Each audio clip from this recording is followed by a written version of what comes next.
మహాలక్ష్మి ఒక దగ్గర వెయిట్ చేస్తూ ఉంటుంది. సిఐ 3లోక్ మహాలక్ష్మి దగ్గరికి వస్తాడు. మేడం ఫోన్ చేసి కలవాలన్నారు, నాతో ఏమైనా పనా అని సిఐ 3లోక్ అడుగుతుంటాడు. సుమతి అడ్డు తొలగించుకోవడం కోసం ఒక ప్లాన్ చేశాను, దానికి మీ కోఆపరేషన్ కావాలి అని మహాలక్ష్మి అంటూ ఉంటుంది. సదా మీ సేవలు మేడం. సుమతిని ఏదో తప్పుడు కేసులో ఇరికించి మళ్ళీ జైలుకి పంపించమంటారా అని చెప్పి సిఐ 3లోక్ అడుగుతుంటాడు. ఏదో ఒక కేసులో కాదు, ఈసారి నేనే ఒక మాస్టర్ ప్లాన్ వేశాను అని మహాలక్ష్మి కారు దగ్గరికి వెళ్ళి మ్యాప్ తీసుకుని వస్తుంది. మ్యాప్ తీసుకొచ్చి సిఐ 3లోక్కి చూపిస్తూ ఉంటే ఏదో ప్లాన్ అని చెప్పి మ్యాప్ తీసుకొచ్చారేంటి మేడం అని చెప్పి సిఐ 3లోక్ అడుగుతుంటాడు. ఇది మ్యాప్ కాదు, మాస్టర్ ప్లాన్. రేపు బిజినెస్ ట్రిప్ అని ఫ్యామిలీతో చెప్పి ఒంటరిగా నేను బెంగళూరు బయలుదేరుతాను. సిటీ దాటిన తర్వాత కొండ ప్రాంతాలు, లోయ ప్రాంతాలు ఉంటాయి, అక్కడ కార్ ఆఫ్ చేస్తాను. అటు ఇటు చూసి ఎవరు లేని టైంలో నా కార్ని లోయలకి తోసేస్తాను అని చెప్పి మహాలక్ష్మి చెప్తూ ఉంటుంది. ఇక సిఐ 3లోక్ పక్కపక్క నవ్వి, కొత్త కారు ఇన్సూరెన్స్ కోసం ఇలా ప్లాన్ చేశారా మేడం అని చెప్పి సిఐ 3లోక్ అడుగుతుంటాడు. నీకు నేను కొత్త కారు కోసం ఇలా ప్లాన్ చేసినట్టు అనిపిస్తుందా అని మహాలక్ష్మి అడుగుతుంటుంది. సారీ మేడం, సుమతి కోసం ప్లాన్ చేశా అన్నారు కదా అని చెప్పి సిఐ 3లోక్ అడుగుతుంటాడు. ఆ లోయలో పడ్డ కారు నేను ఉన్నానని చెప్పి అందరినీ నమ్మించాలి. సుమతే నన్ను ట్రాప్ చేసి లోయలోకి పడేలా చేసిందని అందరినీ నమ్మించి సుమతిని అరెస్ట్ చేయాలి. సుమతి అరెస్ట్ అయ్యే వరకు నేను అజ్ఞాతంలో ఉంటాను అని మహాలక్ష్మి అంటూ ఉంటే, ప్లాన్ బాగుంది మేడం, సుమతే మిమ్మల్ని చంపించింది అనటానికి ఆధారాలు ఎలా అని చెప్పి సిఐ 3లోక్ అడుగుతుంటాడు. నా దగ్గర ఒక వీడియో ఫుటేజ్ ఉంది, ఆ సుమతి నన్ను చంపేస్తానని బెదిరించింది, ఆ వీడియో ఫుటేజ్ మీకు చూపిస్తాను అని చెప్పి సుమతి మహాలక్ష్మిని బెదిరించిన వీడియో ఉంటుంది కదా, ఆ వీడియోని సిఐ 3లోక్కి చూపిస్తూ ఉంటుంది. పర్ఫెక్ట్ ప్లాన్ మేడం, సుమతిని అరెస్ట్ చేయడానికి ఇది చాలు అని చెప్పి సిఐ 3లోక్ అంటూ ఉంటాడు. ఆల్రెడీ సుమతిని చంపిన కేసు ఆ సుమతిపై ఉంది కాబట్టి ఇప్పుడు ఇది రెండో కేసు అవుతుంది. ఈ రెండు కేసులు కలిపి సుమతికి యావజ్జీవ కారాగార శిక్ష పడేలా చేయాలి అని చెప్పి మహాలక్ష్మి అంటూ ఉంటుంది. ఉరిశిక్ష పడేలా చేస్తే మీకేమైనా అభ్యంతరం మేడం అని సిఐ 3లోక్ అడుగుతుంటే, అది చచ్చిందన్న వార్త వింటే ఇంకా మంచిది అని మహాలక్ష్మి అంటూ ఉంటుంది. సరే మేడం, మీరు బెంగళూరు వెళ్తుంటే సుమతి మిమ్మల్ని అటాక్ చేసింది అంతే కదా, మీరు బెంగళూరు వెళ్లే ముందు నాకు ఒక కాల్ చేసి చెప్పండి అని చెప్పి సిఐ 3లోక్ అక్కడి నుంచి వెళ్ళిపోతాడు. ఇక మహాలక్ష్మి ఒంటరిగా నిల్చుని నా బెంగళూరు ప్లాన్ గురించి ఇంట్లో అందరికీ ఇప్పుడే వెళ్ళి చెప్పాలి అని మనసులో అనుకుంటూ ఉంటుంది. ఇక మహాలక్ష్మి అందరినీ పిలిచి మీటింగ్ వేస్తుంది. ఏంటి చెల్లై, అందరినీ పిలిచి మీటింగ్ వేశావు, మళ్ళీ ఏదైనా పూజా వ్రతం లాంటివి చేస్తున్నావా అని చెప్పి చలపతి అంటుంటాడు. నీకు పెళ్లి రోజులు పూజలు కలిసి రావట్లేదు చెల్లై, వదిలేసి అని చెప్పి చలపతి అంటూ ఉంటాడు. ఆపుతావా అన్నయ్య, రేపు నేను ఒక బిజినెస్ పని మీద బెంగళూరుకి వెళ్తున్నాను, చాలా ఇంపార్టెంట్ బిజినెస్ డీల్ అని మహాలక్ష్మి చెప్తూ ఉంటే, ఏది ఆ కుమార్ సెట్ బిజినెస్ డీలా మహా అని జనార్దన్ అంటుంటాడు. లేదు జన, వేరేది అని చెప్పి మహాలక్ష్మి అంటూ ఉంటుంది. మాకు తెలియకుండా కొత్త బిజినెస్ డీల్ ఏంటి పిన్ని అని చెప్పి రామ్ అంటూ ఉంటాడు.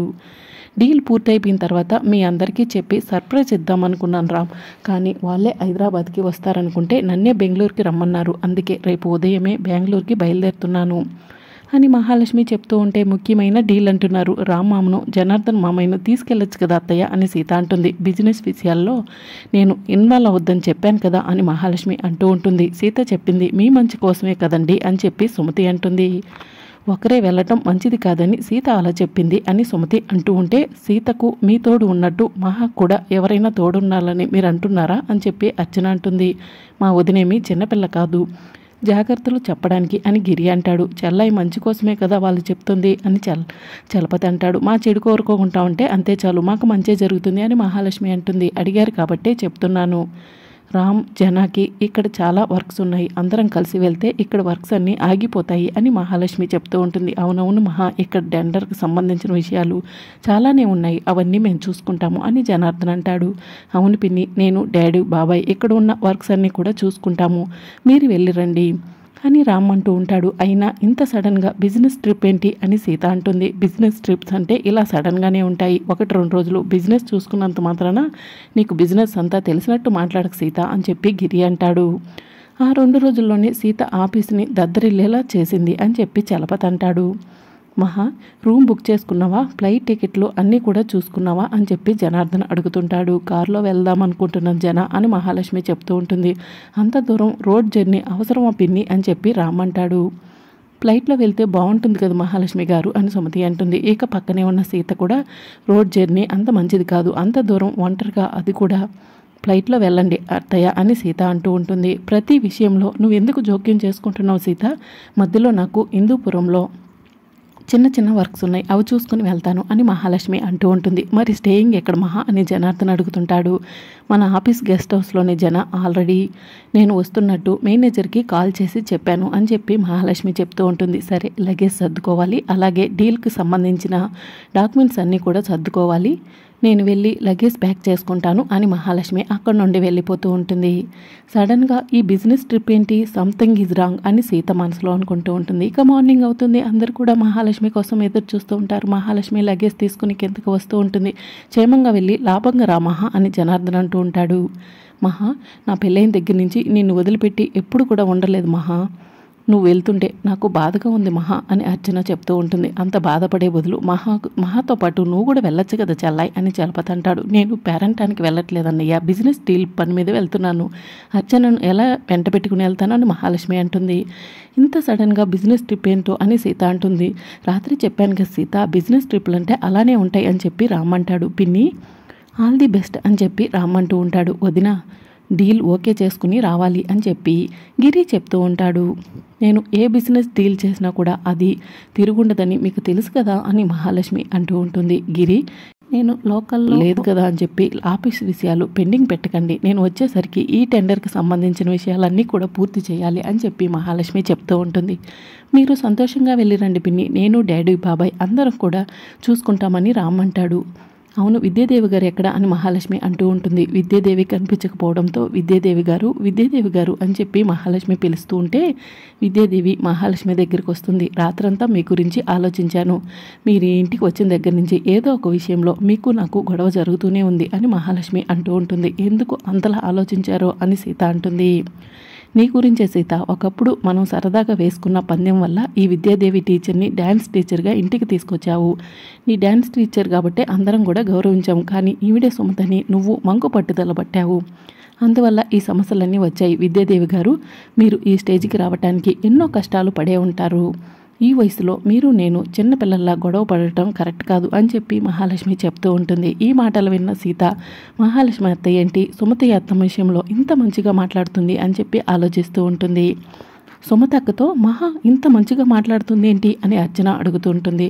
ఇంత మంచిగా మాట్లాడడం వెనుక ఒక కారణం ఉంది. రేపు నేను కనపడకుండా పోయిన తర్వాత ఈ ఇంట్లో వాళ్ళందరూ కూడా మహా మారి ఇంత మంచిగా విద్యాదేవి టీచర్ గురించి ఆలోచించిన ఈవిడ మాత్రం మారకుండా మహా విషయంలో కుట్ర చేసింది అని నిన్ను అసహించుకోవాలి, అందుకే నేను ఇంత మంచిగా మాట్లాడుతున్నాను అని మహాలక్ష్మి మనసులో అనుకుంటూ ఉంటుంది. చెల్లాయి, నువ్వు ఇంత మంచిగా మాట్లాడుతుంటే నా చెవులు వింటుంది నిజమేనా అనిపిస్తుంది అని చలపతి అంటుంటాడు. పిన్ని ఎప్పుడు మంచిదే, మీరే పిన్నిని అపార్థం చేసుకుంటారు మామయ్య అని రామ్ అంటాడు. నా మంచితనం వీళ్ళకి ఎప్పటికీ అర్థం కాదులే రామ్, వదిలేసేయి అని మహాలక్ష్మి చెప్తుంది. జాగ్రత్త విద్యాదేవి గారు, వీళ్ళని జాగ్రత్తగా చూసుకోండి అని మహాలక్ష్మి చెప్తుంది. డ్రైవర్ని కూడా తీసుకెళ్ళట్లేదు, సేఫ్గా డ్రైవ్ చేయి మహా అని జనార్దన్ చెప్తూ ఉంటాడు. నా డ్రైవింగ్ గురించి నీకు తెలుసు కదా జన అని మహాలక్ష్మి అంటుంది.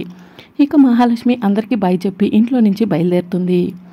ఇక మహాలక్ష్మి కార్ డ్రైవింగ్ చేసుకుంటూ ఉంటుంది. సిఐ త్రీలోక్ మహాలక్ష్మికి ఫోన్ చేస్తాడు. మేడం బయలుదేరారా అని చెప్పి అడుగుతుంటాడు. ఆల్రెడీ బయలుదేరాను, సిటీ అవుట్స్కట్ కూడా దాటాను, ఒక అరగంటలో ఘాట్ రోడ్ దగ్గరికి వెళ్ళిపోతాను అని మహాలక్ష్మి చెప్తూ ఉంటుంది. సరే మేడం, మీరు చెప్పిన విధంగానే ప్లాన్ని అమలు చేస్తాను, మీ కారు లోయలో పడిన వెంటనే నేను మీ ఇంటికి వెళ్ళి సుమతిని అరెస్ట్ చేస్తాను అని చెప్పి సిఐ త్రీలోక్ చెప్తుంటాడు.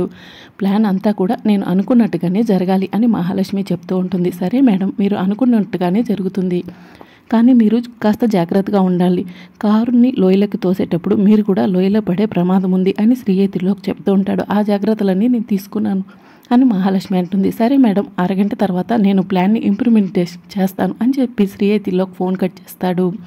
ఇక మహాలక్ష్మి మనసులో ఎలా అనుకుంటూ ఉంటుంది, సుమతిని ఆ రోజు నేను ఎలా అయితే చంపానో ఈరోజు నేను కూడా అలానే చనిపోయినట్టు సుమతిని అరెస్ట్ చేయించబోతున్నాను అని మహాలక్ష్మి మనసులో అనుకుంటూ ఉంటుంది. ఇక మరోవైపు సిఐ త్రీలోక్ ఈ డబ్బున్న వాళ్ళ బ్రెయిన్ ఏంటో కాస్త కూడా అర్థం కాదు, ఆ సుమతిని జైల్లో వేయడానికి ఏదో ఒక కేసు పెట్టాలి, కానీ ఇంత ప్లాన్ అవసరమా అని మనసులో అనుకుంటూ ఉంటాడు. ఇక మరోవైపు రామ్, గిరి, జనార్దన్ అందరూ కలిసి ఆఫీస్ వర్క్ చూసుకుంటూ ఉంటారు. అప్పుడు రామ్, టెండర్ కోడ్ ఇదే ఫైనల్ చేయమంటారా డాడీ అని అడుగుతుంటాడు. ఎందుకైనా మంచిది, మీ పిన్నిని ఒకసారి కనుక్కుని టెండర్ కోడ్ ఫైనల్ చేయడం మంచిది అని చెప్పి జనార్దన్ చెప్తుంటాడు. మహా ఇప్పుడు జర్నీలో ఉంటుంది కదా, బెంగళూరుకి చేరుకున్న తర్వాత మహా ఫోన్ చేస్తుంది కదా, అప్పుడు అడగచ్చులే రామ్ అని చెప్పి అర్చన చెప్తూ ఉంటుంది. అంత టైం లేదు పిన్ని, ఈరోజే టెండర్ కోడ్ ఫైనల్ చేయాలి అని రామ్ అంటాడు. రామ్ ఎందుకైనా మంచిది ఒకసారి మహాకి ఫోన్ చేసి టెండర్ కోడ్ ఫైనల్ చేయి అని చెప్పి జనార్దన్ చెప్పడంతో రామ్ మహాలక్ష్మికి ఫోన్ చేస్తూ ఉంటాడు. డాడీ ఫిన్ని ఫోన్ స్విచ్ ఆఫ్ వస్తుంది అని రామ్ అంటాడు. జర్నీలో ఉన్నప్పుడు సిగ్నల్ లేకపోతే నాట్ రీచబుల్ అని రావాలి కానీ స్విచ్ ఆఫ్ రావడం ఏంటి అని జనార్దన్ అంటుంటాడు. మహాలక్ష్మి అత్తయ్య డ్రైవింగ్లో ఉన్నప్పుడు ఫోన్ స్విచ్ ఆఫ్ ఎందుకు చేసుకున్నట్టు అని సీత అంటుంది. నీకు అన్నిటికీ అనుమానమైన సీత, ఒక్కొక్కసారి సిగ్నల్స్ లేకపోయినా కూడా స్విచ్ ఆఫ్ అని చెప్తుంది ఫోను అని అర్చన అంటుంది.